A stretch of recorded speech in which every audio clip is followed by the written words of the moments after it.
Welcome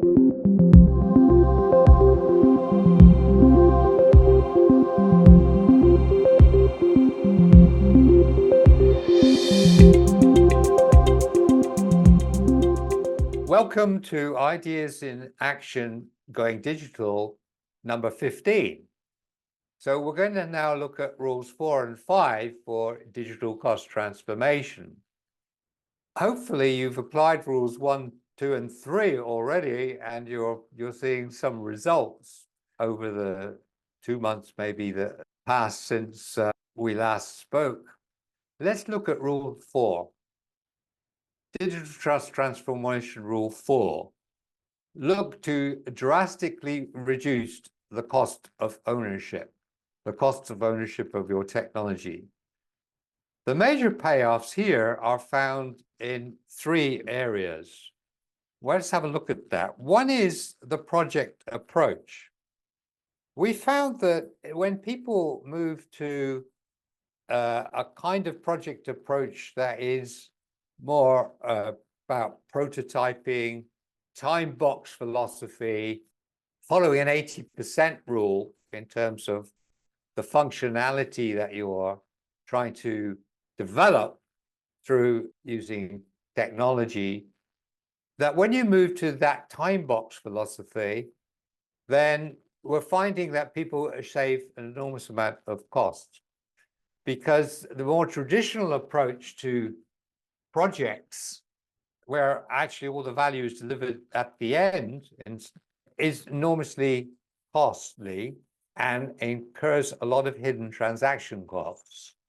So what we're recommending here is this approach of time box philosophy, prototyping, using all the people that you who can influence positively the shape of the project, the design of the technology to fit with business purpose, looking for 80% functionality that matters, that is key for delivering on business mission, and establishing a time box, doing this thing as quickly as possible.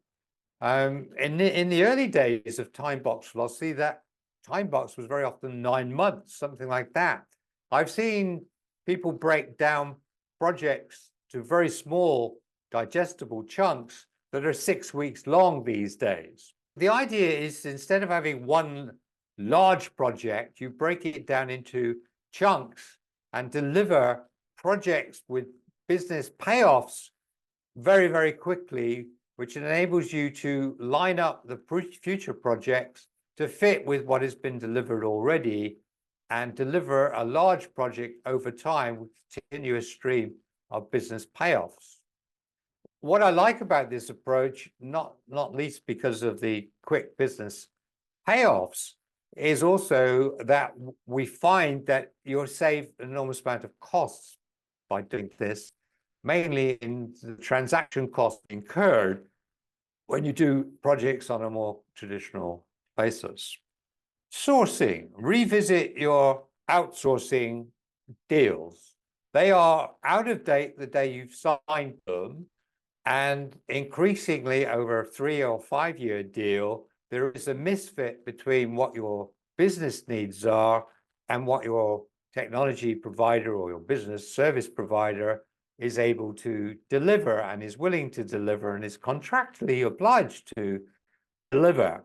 We've regularly done this, come into an outsourcing project after, say, 12 months and looked at all aspects of the contract. I can't go into great detail here because the kind of examples are fairly confidential, but we have made savings on the outsourcing contract and realigned the contract to more alignment with business purpose.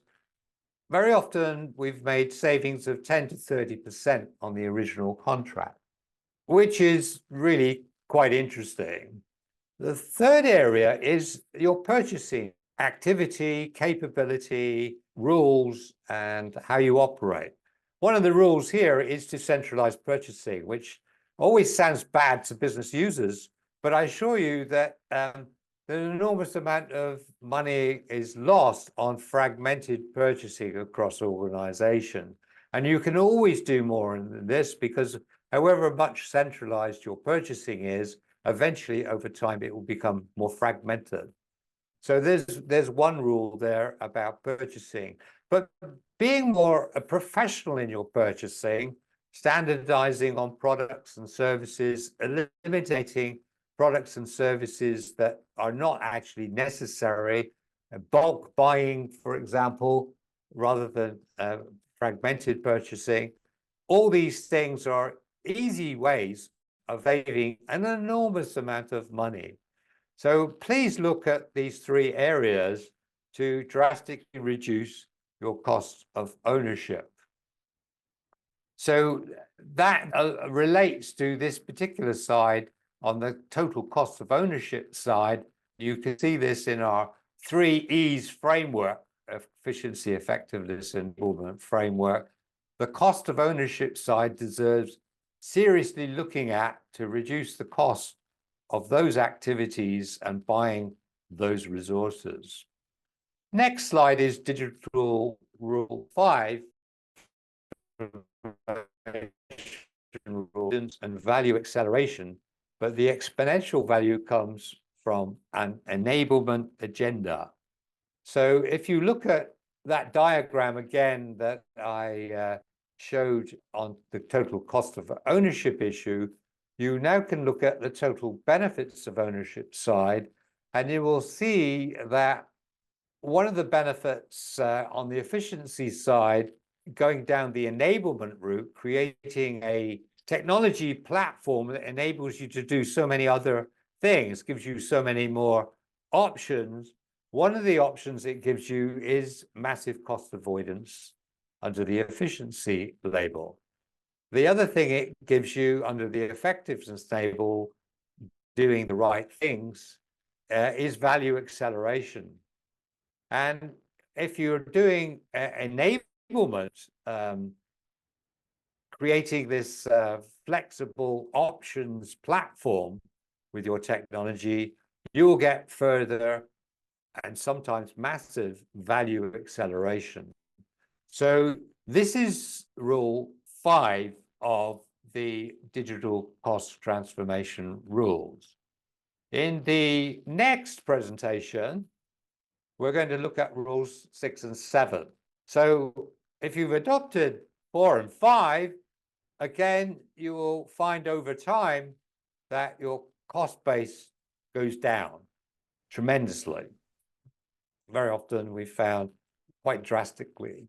And these are unnecessary costs, frankly. So why work so hard to get new customers when they are difficult to get in 2023, 24, 25, when you can greatly reduce your costs with no seriously great effort? Thank you for listening, and see you next time.